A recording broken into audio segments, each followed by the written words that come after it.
So, a queer film about feeling lost in your life and suddenly having to reevaluate what makes you happy? I could relate to that. Maybe Someday, directed by Michelle Ehlen, deals with a non binary character named Jay, going through a recent separation from their wife. As a result, Jay decides to move to Los Angeles, but along the way stays with a childhood best friend, and they have their own complicated relationship.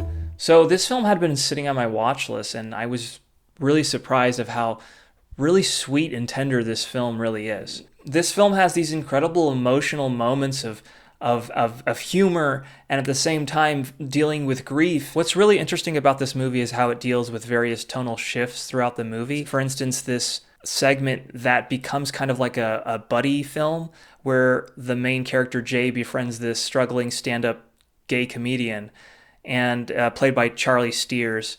And that in itself becomes this one relationship. And then you have Jay dealing with these flashbacks that are really well done. You know, when flashbacks are used in films, it can kind of take you out of the movie, but it seamlessly blends into the moments that in the present where the character's dealing with something. And the third story is dealing with the relationship that they have with their friend and how that's evolved over the years. Balancing all those emotional beats can be a big challenge in editing, but Michelle does it gracefully. And her central performance really holds everything together. There are these very intense moments, and she just delivers. I don't know if this was a personal story. It certainly feels like there definitely was personal elements in it, but it does have this cathartic feeling, like it felt good for Michelle to get this story out there. Now, this is a real indie film. I first heard about Michelle because of her innovative ways of self-distributing her features.